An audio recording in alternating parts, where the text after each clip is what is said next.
জেনায় লিপ্ত হবে, জেনা করবে, অবৈধ সম্পর্ক গড়াবে, এই ব্যক্তি সম্পর্কে রাসূল বলছেন ফাইন্নাহু ইউরজামু, এই ব্যক্তিকে রজম করা হবে, পাথর ছুঁড়ে ছুঁড়ে তাকে হত্যা করা হবে যেই ব্যক্তি বিবাহের পরে জেনায় লিপ্ত হয়। রাজুলুন, দ্বিতীয় নম্বর ব্যক্তি ওই মুহারিবান লিল্লাহি ওয়া রাসূলিহি, যেই ব্যক্তি আল্লাহ এবং তার বিরুদ্ধে অবস্থান করে, এই ব্যক্তি সম্পর্কে রাসূল সাল্লাল্লাহু আলাইহি সাল্লাম বলছেন ইকতালু, ওই ব্যক্তিকে হয় হত্যা করা হবে, ওই ইসলাবু বিহি, ওই ব্যক্তিকে সুলি দেওয়া হবে, ফাঁসি দেওয়া হবে, অথবা এই ব্যক্তিকে পৃথিবী থেকে, দেশ থেকে তাড়িয়ে দেওয়া হবে যেই ব্যক্তি আল্লাহ এবং তার রাসূলের বিরুদ্ধাচরণ করে, আল্লাহ এবং তার বিরুদ্ধে অবস্থান করে। 3, ওই ব্যক্তি ওয়াক্তুলুন নাফসা, যেই ব্যক্তি কোনো ব্যক্তিকে হত্যা করে, ইকতালু বিহা, এই ব্যক্তিকে ওই ব্যক্তির পরিবর্তে হত্যা করা হবে। এই 3টি কারণ ছাড়া কোনো ব্যক্তির খুন বৈধ নয়, কোনো ব্যক্তিকে এমনিতেই হত্যা করা যাবে না, কোনো ব্যক্তিকে এমনিতেই মারা যাবে না। 3টা যদি কারণ তার মাঝে পাওয়া যায়, যে কোনো একটা, তাহলে তাকে হত্যা করা যাবে। তার মানে তার পৃথিবীতে বেঁচে থাকার কোনো সুযোগ নেই। এই মর্মে অন্য বর্ণনা এসেছে, আব্দুল্লাহ বিন মাসউদ রাদিয়াল্লাহু তাআলা আনহু বলেন রাসূল সাল্লাল্লাহু আলাইহি সাল্লাম বলেছেন লা ইয়াহিল্লু দামু ইমরিন মুসলিমিন, কোন মুসলমান ব্যক্তির খুন হালাল নয়, ইল্লা বিহিদা সালাস, শুধুমাত্র 3টি গুণের মাঝে যদি একটি তার মাঝে পাওয়া যায় তাহলে তাকে হত্যা করা যাবে। 1, আর নাফস বিন নাফসে, কোন ব্যক্তি যদি কাউকে হত্যা করে নাফসের পরিবর্তে, জানের পরিবর্তে কিসাসান তাকে হত্যা করা যায়। 2, আস-সাইয়্যিবু বিস-সাইয়্যিবে, কোন ব্যক্তি যদি বিবাহিত পুরুষ বিবাহিত নারীর সাথে ব্যভিচার করে, জেনা করে, তাহলে বিবাহিত পুরুষকে হত্যা করা যাবে, বিবাহিত নারীকে হত্যা করা যাবে। 3, ওই ব্যক্তি যেই ব্যক্তি দ্বীনকে ত্যাগ করে দেয়, ও তারিকুল লিল জামাআ, এবং জামাত ছেড়ে দেয়, অর্থাৎ মুসলিমের জামাত থেকে বেরিয়ে যায়, আহলে সুন্নাহ ওয়াল জামাত থেকে যারা বেরিয়ে যায়, এই ব্যক্তিকে হত্যা করা যাবে। অর্থাৎ যেই ব্যক্তি দ্বীন ইসলাম ত্যাগ করবে এই ব্যক্তিকে হত্যা করা যাবে। অত্র হাদিস দুটি দ্বারা বোঝা যায় যে যেই ব্যক্তি পৃথিবীতে বিবাহের পরে জেনা করবে ওই ব্যক্তি পৃথিবীতে বেঁচে থাকার কোনো সুযোগ নেই, সেই পুরুষ হোক অথবা নারী হোক। 2, কোন ব্যক্তি যদি কাউকে নাহক হত্যা করে, অন্যায়ভাবে হত্যা করে, তাহলে তার পরিবর্তে তাকে হত্যা করা যাবে। 3, কোন ব্যক্তি যদি দ্বীন ইসলামকে ছেড়ে দেয়, ইসলাম ত্যাগ করে যদি সে কাফির হয়ে যায়, অন্য ধর্ম গ্রহণ করে, তাহলে ইসলাম অনুযায়ী এই ব্যক্তিকে হত্যা করা যাবে। এই 3 প্রকার ছাড়া পৃথিবীতে আর কোনো ব্যক্তিকে হত্যা করা যাবে না।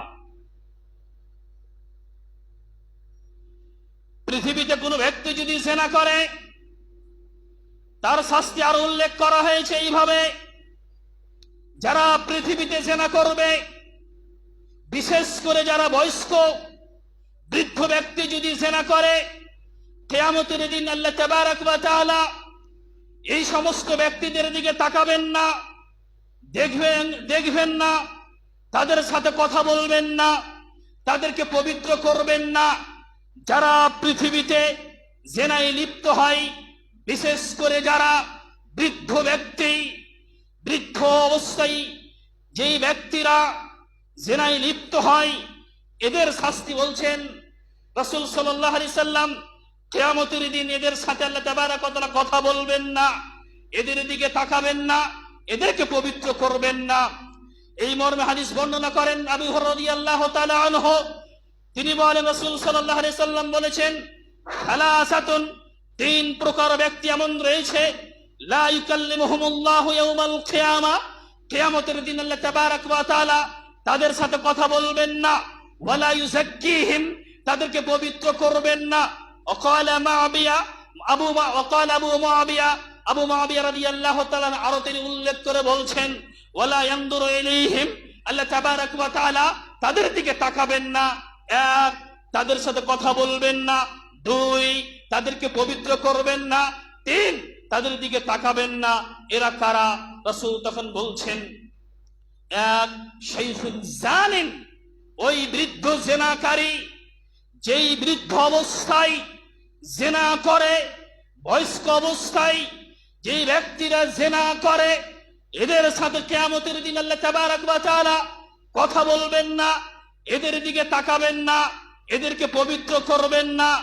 2 মালিকুন কাদ্দাব, যেই ব্যক্তি রয়েছে মালিকুন কাদ্দাব, মিথ্যুক শাসক, যেই মিনিস্টার, যেই হাকিম, যেই শাসক মিথ্যা কথা বলে, এদের সাথে আল্লাহ তাবারক ওয়া তাআলা কিয়ামতের দিন কথা বলবেন না, পবিত্র করবেন না, তাদের দিকে তাকাবেন না। 3 আইলুন মুস্তাকবিরুন, দরিদ্র অহংকারী ব্যক্তি, গরিব কিন্তু তার অহংকার রয়েছে, দরিদ্র গরিব কিন্তু তার মাঝে অহংকার রয়েছে।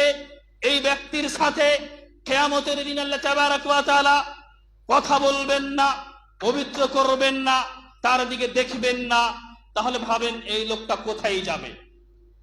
যার সাথে আল্লাহ তাবারক ওয়া তাআলা কিয়ামতের দিন কথা বলবেন না, তার কোনো সুযোগ নেই জান্নাতে যাওয়ার। যার দিকে তাকাবেন না, তার কোনো সুযোগ নেই জান্নাতে যাওয়ার। যাকে পবিত্র করবেন না, তার কোনো সুযোগ নেই জান্নাতে যাওয়ার। আর রাসূল সাল্লাল্লাহু আলাইহি সাল্লাম বলেন, যারা পৃথিবীতে জেনায় লিপ্ত থাকে এবং সব সময় জেনার আকাঙ্ক্ষা করে, আল্লাহ তাবারক ওয়া তাআলা এদের দোয়াও গ্রহণ করেন না, এদের দোয়া কবুল করেন না। যারা জেনায় লিপ্ত থাকে এবং জেনার আকাঙ্ক্ষা করে, সারাক্ষণ অন্তরে জেনার আশা করে, সুযোগ পেলেই জেনা করব, এইরকম যাদের আকাঙ্ক্ষা থাকে অন্তরে, এইরকম যাদের ইচ্ছা থাকে, আল্লাহ তাবারক ওয়া তাআলা এদের দোয়া গ্রহণ করেন না। দাবি হচ্ছে উসমান বিন আবিল আস, তিনি বর্ণনা করেন, রাসূল সাল্লাল্লাহু আলাইহি সাল্লাম বলেন, তুফতাহু আবওয়াবুস সামায়ে নিসফাল লাইলে, অর্ধেক রাত যখন হয় তখন আকাশের দরজাগুলি খুলে দেওয়া হয়। ফায়ুনাদি মুনাদিন, তখন আল্লাহ তাবারক ওয়া তাআলা ডেকে ডেকে বলেন, হাল মিন দাইন ইস্তাজাবু লাহু, তোমাদের মাঝে কেউ কেমন রয়েছে যে আমাকে ডাকবে, আমার কাছে কিছু চাইবে, তার দোয়া গ্রহণ করা হবে। 2 হাল মিন সাইলিন ইস্তাজাবু লাহু, তোমাদের মাঝে কেমন ব্যক্তি রয়েছে যে আমার কাছে চাইবে, সাহায্য প্রার্থনা করবে, ফায়ুতা ফায়ুতা ফায়ুতা, তাকে দেওয়া হবে। কেউ কেমন রয়েছে আমার কাছে সাহায্য চাইবে, তাকে দেওয়া হবে।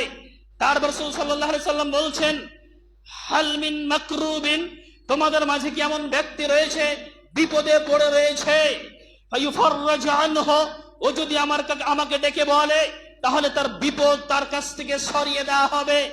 এই করে করে আল্লাহ তাবারক ওয়া তাআলা প্রত্যেক মুসলমানকে ডেকে ডেকে বলেন, প্রত্যেক হাজাতমন্দকে ডেকে ডেকে বলেন। রাসূল বলতে গিয়ে বলছেন, ওয়ালা ইয়াবকা রাজুলুন মুসলিমুন, কোন মুসলমান ব্যক্তি বাকি থাকে না যারা ইয়াদউ বিদা'ওয়াতিন, যারা আল্লাহ তাবারক ওয়া তাআলার কাছে যে কোনো সম্পর্কে কোন বিষয়ে আল্লাহ তাবারক ওয়া তাআলার কাছে দোয়া করে, ইল্লা ইস্তাজাবাল্লাহু লাহু, আল্লাহ তাবারক ওয়া তাআলা তার দোয়া গ্রহণ করেন। ইল্লা, শুধু আল্লাহ তাবারক ওয়া তাআলা ওদের দোয়া গ্রহণ করেন না। জানিয়াতান, জানিয়াতান তাবতাগি বিফরজিহি, জানিয়াতান তাবতাগি বিফরজিহা, ওই জানিয়া মহিলা, ওই জানিয়া ব্যভিচারিণী মহিলা যে সব সময় তার আকাঙ্ক্ষা থাকে, ইচ্ছা থাকে জেনা করা, আমি সুযোগ পেলেই জেনা করব, এইরকম যাদের আকাঙ্ক্ষা থাকে, এই সমস্ত নারীকে আল্লাহ তাবারক ওয়া তাআলা ক্ষমা করেন না, এদের দোয়া গ্রহণ করেন না। এদের ছাড়া পৃথিবীতে যতগুলি রয়েছে, যতগুলি ব্যক্তি যেই ব্যাপারে দোয়া করতে চাইলে আল্লাহকে যদি ডেকে বলে ইনশাআল্লাহর আজিজ, তাহলে আল্লাহ তাবারক ওয়া তাআলা এদের দোয়া গ্রহণ করেন। কিন্তু ওদের দোয়া গ্রহণ করেন না যাদের অন্তরে এখনো রয়েছে আমি সুযোগ পেলেই জেনা করব, যদি এইরকম অন্তর আকাঙ্ক্ষা থাকে তাহলে তার দোয়াটা গ্রহণ করেন না, সে পুরুষ হোক অথবা নারী।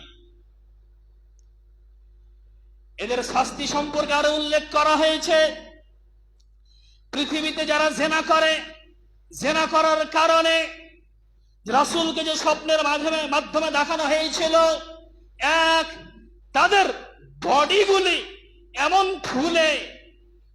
ফুলে যাবে, ফুলে যাওয়ার কারণে বডিগুলি সরে যাবে, সরে যাওয়ার কারণে সেই বডি থেকে দুর্গন্ধ বের হবে, যেমন টয়লেটের দুর্গন্ধ বের হয় ওই রকমই তাদের বডি থেকে দুর্গন্ধ বের হবে।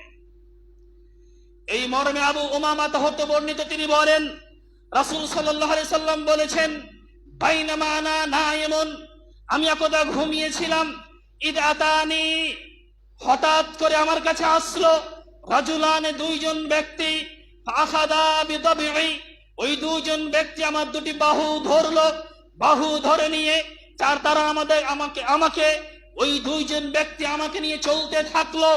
চলতে চলতে এক পর্যায়ে আমি অতিক্রম করলাম, ফাইদানা বিকাউমিন আশাদ ইনতিফাকান, হঠাৎ আমার অতিক্রম হলো একটি কওমের পাশ থেকে, একটি দলের পাশ থেকে, যেই দলের বডিগুলি একেবারে ফুলে গিয়েছিল এবং আনতানাহুর রিহান, এবং তাদের বডিগুলি সরে তাদের দুর্গন্ধ বের হচ্ছিল, যেমন টয়লেটের দুর্গন্ধ বের হয় ওই রকমই তাদের বডি থেকে দুর্গন্ধ বের হচ্ছিল। এরা কারা? আমি রাসূলকে জিজ্ঞেস করলাম, মান হাউলায়ে, এরা কারা? আমি যখন ওই দুইজন ফারিস্তাকে জিজ্ঞেস করলাম এরা কারা, ওরা তখন উত্তর দিয়ে বলছেন, হাউলায়ে জানুনা ওয়া জাওয়ানিয়ুন, এরা হচ্ছে পৃথিবীতে ওই সমস্ত পুরুষ যারা জেনা করত, ব্যভিচারে লিপ্ত ছিল, এবং ওই সমস্ত নারীরা